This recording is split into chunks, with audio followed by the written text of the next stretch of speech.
Welcome back to the Bro Show, the official BroThrow YouTube channel's pick show. I am Jake alongside Chad. And Chad, we are heading towards the very end of the college football season. It's been a pretty good season here on the Bro Show. What are your main overall thoughts on this college football season with only a few weeks left to go? Main thoughts. The most important thing for me was that Arkansas hit their over.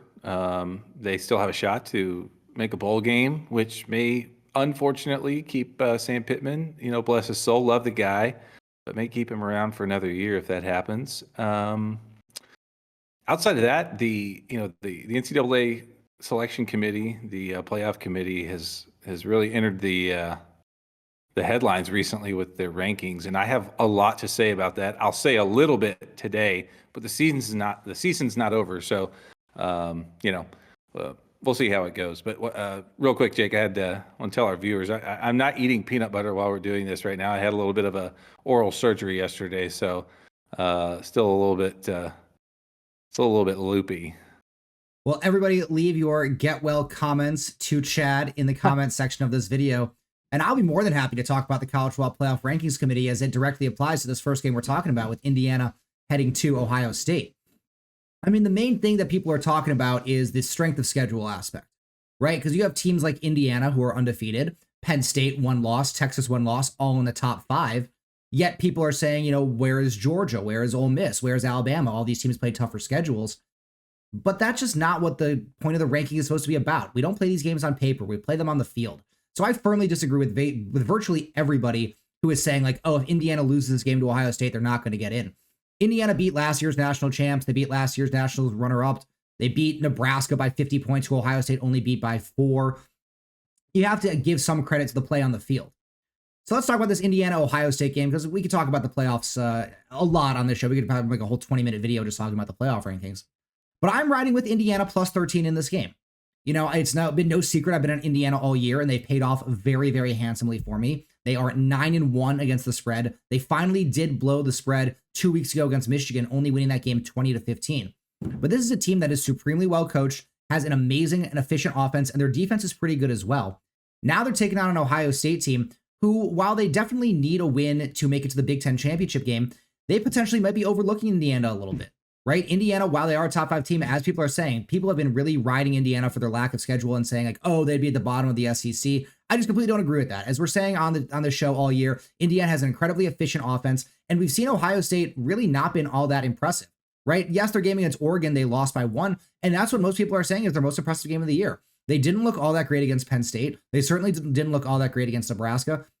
I think that this is a team that's going to be shocked by the level of skill and the level of coaching dexterity that Indiana brings. I know it's on the road, but this Indiana team has experience playing on the road. Curtis Rourke, the starter for this team, played at the University of Ohio. He has played at Ohio State before. This is not his first time in the horseshoe. So given 13 points to a top 5 team who has an amazing offense, the over-under on this game is 51.5. So that kind of implies a little bit of a higher scoring game here. And Ohio State, I just don't think that they're going to score 35 plus points on Indiana, which is probably what they need to blow them out and cover the spread. I think this is a closer game. I honestly think Indiana has a chance to win. I'm riding with my boys. They have not let us down all year long. Kurt Cignetti, the IU coach, just got a massive extension, keeping him in Indiana for a long time. The team is going to be hyped. This is probably the biggest game in the history of Indiana football, and I think they're going to get up for the effort. We're riding Indiana plus 13. Yep, I'm going to ride it with you, Jake. Like you said, so much emphasis on strength of schedule, so much emphasis on program reputation, all that jazz. Like the NCAA football minds are kind of exhausting me at this point. And we still have 2 weeks to go, right? One question I heard was, why is Georgia 7 spots behind Texas when Georgia beat Texas in Austin? Well, maybe it's because they have 2 losses and they almost lost to Kentucky, 4-6 and number 15 in the conference, So all the strength of schedule, like you said, it's played on the field. And would we be having this conversation if it was Michigan, who was 10-0 and 9-1 against the spread, with the same schedule as Indiana? No, absolutely not, because they're they have a reputation, they're a big program and all of that. Indiana didn't pick their schedule, and I saw where preseason Indiana had 3 or 4 different preseason ranked teams on their schedule, and they went out and they won. And the big thing to me is they've covered. It's not like they're barely beating these teams. Good teams win, great teams cover. and I think they're a great team right now. So I like this along with you. I think they keep the games close, and I'll take the points with you. As to your point, if Indiana had that Block M logo next to their name, they're number one in the country right now without even much question. In fact, they could have the Block N for Nebraska or the Block W for Wisconsin and still be number 1 or 2 in the country and guaranteed lock in the playoffs. And these are the two teams that are matching up with a bowl game on the line for both teams. Wisconsin headed to Memorial Stadium. What do you see here in battle of two desperate teams for a win? So I'm gonna be kind of short-winded here. Number one, my tongue's real sore, and number two, I don't think there's a lot to say other than I think that Wisconsin's actually going to win this game. Both teams are 5-5. Both teams are kind of on somewhat of a slide, 3 and 4 game losing streaks for both of these teams. And I feel like the Nebraska magic that we kind of were feeling at the beginning of the season, Patrick Mahomes 2.0, that's kind of faded. And I don't really like their offense. Just not very, to use your word, not very efficient. And they just haven't looked very good. But, meanwhile, last week I watched the Wisconsin game. I had, unfortunately, a couple of units on on Oregon last week. And I watched that game in its entirety, and I feel like they played really well against the number 1 team in the nation, in Oregon. And I think we're going to see that carry over this week, or at least I hope we do. It's a big game, right? Wisconsin, Nebraska, and it's at Nebraska, which I hear is an incredible environment to play in. But I still like Wisconsin here. Both teams recently fired their offensive coordinator. Nebraska 2 weeks ago fired their offensive coordinator. Wisconsin, this most recent week, just fired theirs. So a lot of upheaval in these two programs. As I said, these teams are both desperate to make a bowl game, and that's why you're seeing the firings of the OC. As you said, these two teams have been on massive slumps. Wisconsin started off 5-2 before a recent 3-game win streak. Nebraska 5-1 before a 4-game win streak. But Wisconsin their offense has been horrible the last 3 weeks. And that makes sense why they got rid of their offensive coordinator. They only scored 13 points, 10 points, and 13 points. But they're going against some of the toughest teams in the Big Ten: Penn State, Iowa, and Oregon. These are some of the most gruesome defenses in the entire conference. And now with the offensive coordinator going, I think Wisconsin's probably going to lean heavier into the run game because their old OC, Phil Longo, was the previous coordinator at North Carolina. He runs in more air raid scheme, and they wanted to try to get that more air raid scheme out there. But now I think they're going to regress to a more traditional offensive, run the ball heavy approach. I kind of like the under in this game a lot. I think Wisconsin will be running the ball. Nebraska's offense, as you said, has not been very good either. Dylan Raiola, the mini Mahomes, looked great at the beginning of the season, but he has, he's doing what a freshman quarterback does. He's making mistakes, and he's hopefully going to learn from it 4 years in the future. I kind of like Nebraska to get it done at home, but I think my favorite play here is the under. That's what I'll be riding in this game. Finally, the last game we're going to talk about for the college football slate, moving over to the Big 12, BYU and Arizona State. Arizona State has jumped back into the rankings, but BYU, coming off of a loss, still is fighting for that Big 12 championship and that automatic bye in the college football playoff. But I love Arizona State in this game. I think BYU is pretty fraudulent, honestly. They lost last week to Kansas. I was on Kansas in that game. And they should have lost 2 out of the previous 3 weeks. They won against Utah on a walk-off field goal when Utah was on their 5th-string quarterback. And they beat Oklahoma State on a 30-second drive when they were down on, some, last-second magic, getting some bomb plays with the clock basically at 0. So they realistically should probably have 3 losses. I'm going to treat them more like a 3-loss team. And I like how Arizona State's playing. I like their quarterback, Sam Levitt. They have one of the best running backs in the country in Cam Scatterbo. Jalen Tyson is a really, really strong receiver. This is a team that could put up points, led by head coach Kenny Dillingham, the former Oregon offensive coordinator. They're playing really well. They're at home here. And BYU being fraudulent, the spread in college football is worth home field advantage is worth about 3 points on the spread. So the spread is kind of implying that these two teams are about equal on a neutral site. I kind of agree with that. And if we think that BYU is a little bit fraudulent, then I will gladly fade them here if they're 2 even teams. Give me the home team at Arizona State -3 playing good football right now. Yeah, and most importantly, this is the old classic snowman special, right? Unranked opponent at home. Arizona State just popped into the rankings, so unfortunately it doesn't qualify for that. Come on. What are they, 25? 21. They moved pretty high up. But yes, I still like them regardless of the of not. I need to get new information then. Well, I'm still going to treat it that way. It's kind of a sneaky line, like you said. I love a good sneaky line. On top of that, looking back last week, 3-6 Kansas, like you said, beat BYU. And I have to admit, Kansas has been playing a little bit better down the stretch, right? They beat Houston, narrowly lost to Kansas State, beat Iowa State. Now they beat BYU. So the fact that Kansas has started to play well kind of makes this line to me even stinkier. Not to use that word too many times, but that's just what it feels like. So I like it too. I like Arizona State at home, -3. Let's go. Yeah, I was very high on Kansas to begin the year. I thought they could be a playoff contender. They started off horrible, but I feel like these most recent games are the real Kansas Jayhawks football team. Now, for your Dallas, hey, and one more thing, Jake. Like, I think a BYU loss here makes it really, helps the committee out a lot, right? They get to drop one of these teams out that a lot of people are asking a lot of questions about, and I think that may just happen. well, one team from the Big 12 is guaranteed to make the College Football Playoff. So if BYU does lose, now all of a sudden you have Colorado as the top-ranked team at number 16. So we could definitely be looking to see Deion, Shador, and Travis Hunter in the College Football Playoffs if Arizona State does win this game. That would be very exciting. But moving over to the NFL, unlike Kansas, your Dallas Cowboys have gotten much worse as the season has gone along. Cooper Rush, the new starting quarterback for the entire season. Dak is now out.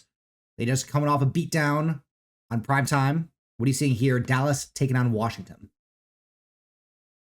Well, I know my Texans over the Cowboys pick last week wasn't truly an official pick, but it was a bonus pick that we discussed. And I'm going to go back to the well once more. My new favorite pastime right now is making money off of Jerry's pain, and I'll continue to do it this week. I love the Commanders. I'm going to have my money on the mobile and accurate, 69% completion offensive rookie of the year favorite in Jaden Daniels. I'm going to have my money on Brian Robinson and Terry McLaurin. I'm going to have my money on Cooper Rush getting shut down and turning the ball over. He did throw for over 300 yards last week, but he threw the ball 55 times, against the Texans defense or passing defense that, they're okay. I'm also most of all going to have my money on Dan Quinn. I love Dan Quinn. I loved him when he was a Cowboy. I hate that he left. Obviously, it was the right play for him to go and be the head coach of the Commanders. But he's taking this Washington Commanders team from last to, one game out of first in the division. And he knows the Cowboys. He knows McCarthy. He knows the scheme, which has been bad. And I just think it's going to be another blowout. The season's over for the Cowboys, and they're in full tank mode, trying to get a high draft pick. So just keep riding. I mean, these spreads are going to keep growing. And until it gets really out of hand, I just keep making money. The only thing that makes me hesitant is exactly what you said. This line just feels low. Like it feels like, they're trying to trick us almost by being like, hey, you can get Washington for only -10 when it seems like they should be able to score 35 points on the Cowboys. They basically been scoring 35 on everybody this entire season. I guess recently they've been a little bit colder, but still, like this is a team, as you said, with a great offense. And I think you hit the nail on the head by talking about their head coach, Dan Quinn. This is a revenge game for him. It's the first game since leaving the Cowboys that he gets to go back on. He knows their defensive players incredibly well. He'll be able to come up with a really good game plan to beat them. Cooper Rush, he threw for 350 yards last week against the Texans. A lot of that was because it was garbage time, because the Texans were able to extend the lead in the second half and leave Rush throwing the ball. But I agree with you here. I think that these lines are only going to continue to grow. Dallas is pretty much done. And, if you truly believe that Cooper Rush is a terrible quarterback, then I just don't see any way that Dallas is going to be able to cover 10 points here, especially on the road. They could definitely be tanking for a quarterback in next year's draft class. I think you're kind of right here. This maybe just be a fade Dallas till the wheels fall off. All right, speaking of the team that Dallas played, the Texans, they are hosting the Titans this week, -8.5. And while I don't want to give them, too much credit coming off of a giant victory over Dallas, I still think that this Texans team is really, really solid. And more importantly, the Titans are also a terrible team, just like Dallas. They might have a slightly better defense, but I would rather have Cooper Rush at this point than Will Levis. I mean, Levis has been just an absolutely terrible quarterback. Tennessee is also the worst team in the league at covering the spread. They are 1-9 this year against the spread. Just a truly, truly horrific performance. They don't have a win this season outside of the Dolphins when Tua was injured, and the Patriots. Those are not, some of the best quality competition. They've lost by 10 each of the last 2 weeks. They lost by 35 or whatever to the Lions, 24 to the Bills. I mean, they only have, one game in the last 5 that they've covered 8.5. And that was the game they won outright against the Patriots. I just think that the Texans are too good on offense with Nico Collins back. They look firing on all cylinders. Joe Mixon is looking like one of the best running backs in the league right now. I just am not going to overthink this one too much. Stay with a hot Texans team going against the worst team in the league at covering the spread in the Titans, who really have nothing to play for at this point. Yeah, I actually think this is a really interesting line, right? I picked the Titans last week. I went 2-1. This was my loss. They almost covered though, right? They had a chance late in the game to get it done. But they just aren't very good, like you said. 1-9 against the spread this season, which is dead last in the NFL, just terrible. My gut says that the Texans' impressive win over the Cowboys on Monday night really wasn't that impressive. We talked about the Cowboys, but as I've said before, the Cowboys are just kind of trash right now. They can't stop the run, they can't stop the pass. They have a bad scheme on both sides of the football, and there's a bad buy-in. CD and Diggs were out partying after the big loss. They're just, everybody's over it, right? So it wasn't that big of an impressive win to me, even though, like I said, Cooper Rush threw 55 times, completed 32 passes for 354 yards. But, one of those was a 70-yard pass to the house. So it was just kind of inflated, garbage time stuff. And then you look at the Titans, they do have a better defense, number one in the NFL in fewest passing yards given up per game, which I think is pretty good. But like you said, Joe Mixon has been incredible. I've been hitting almost every prop bet that I've had on Joe Mixon this season. He's been great. So I'm kind of torn on this. 8.5 is a lot in the NFL. So I may stay away from it, but I would probably lean with you on Texans, but I'm going to say it's a no play for me for now. Well, if you want to ride with us on the Texans, Washington, any of the college picks, or any game going on this week in NBA, college basketball, MMA, whatever sport you want to bet, go to BroThrow.com/YouTube to sign up today for absolutely free. You get 0 vig on all your bets. That's right. Every single spread, every single over-under is plus 100 odds, by far the best price available on the market. So sign up today at BroThrow.com/YouTube for absolutely free. Chad, let's move on to the last game we're going to talk about for this video. The Chiefs taking on the Panthers. One of the worst teams in the NFL, one of the best teams in the NFL. Chiefs coming off their first loss of the season last week. What are you seeing here? Again, really short and simple. I like the under. So this is one of my favorite plays of the week, actually. Under 43 points. The Panthers are dead last in rush defense. So what that tells me is Andy Reid and his genius is probably going to run the ball and control the clock. The Chiefs are still one of the best defenses in the NFL with one of the best fronts led by Chris Jones, one of my favorite players. Loved seeing him get signed this past year. But it's really that simple. I think that it's going to be a low-scoring game. I think the Chiefs are going to run the ball. Like I said, control the clock, and Bryce Young is just going to have a long day. I doubt they can even put up double digits, and the Chiefs won't have to score that many points. Even if the Chiefs put up 30, 35, I think the under is still in a safe play. I think it's just going to be a blowout and nasty. I don't know about this one. I don't mind the under, but I think that Carolina has been playing a lot better the last few weeks. Ever since Bryce Young came back into the starting lineup, he's looked all right. Back-to-back wins against the Giants and the Saints, and against the Broncos, he threw for 225 yards, 2 touchdowns. I know those aren't like incredible numbers for the NFL, but when you've been struggling as much as Bryce Young had, that's a nice effort out there. Ultimately, I do think that Spagnuolo's defense is going to be too much for Carolina. They are getting their rookie running back, Jonathan Brooks, back, so that may help toward the under if they're going to be running the ball more and trying to get him involved. Chuba Hubbard has been one of the better running backs in the NFL so far this season. But I think that the Chiefs, coming off the loss, should be super motivated, should be super pissed off in practice this week, like getting out and say, hey, we just got to, put boots to asses and go and beat down Carolina. So I'm a little bit concerned about the under because I think that Carolina could score a little bit based on Bryce Young's play these last few weeks, based on getting a top running back, and based on the Chiefs' ability to score and run up the score if they are just absolutely feasting on Carolina. So I think this is a stay away for me this game. I kind of like Carolina getting plus 11 points at home, but I certainly don't want to bet that against Mahomes. You're not going to make a lot of money long term fading Mahomes and betting on the worst teams in the NFL. So right. This game might be a pass for me as well. But that is going to do it for this edition of the Bro Show. Appreciate all you guys for tuning in. Let us know in the comments your favorite play of the day, whether it be college or NFL for this upcoming weekend. And remember, BroThrow.com/YouTube if you want to sign up today. Chad, anything you want to leave with the viewers before we sign off on this one? Nope, nothing this week. I'm really interested to see how these NCAA games play out this week. With Texas and A&M coming up, there's going to be some big questions answered, and I'm kind of see the infighting continue. It's fun for me to watch. It'll definitely be interesting to see, especially if Indiana gets rigged out of the playoffs. I will be very angry and have many choice words to say on this show in a few weeks. So look forward to that, but it doesn't matter because Indiana is getting the job done. They're beating Ohio State outright. Trust the Hoosiers, trust all the picks, and we'll see you all in the next one. Peace.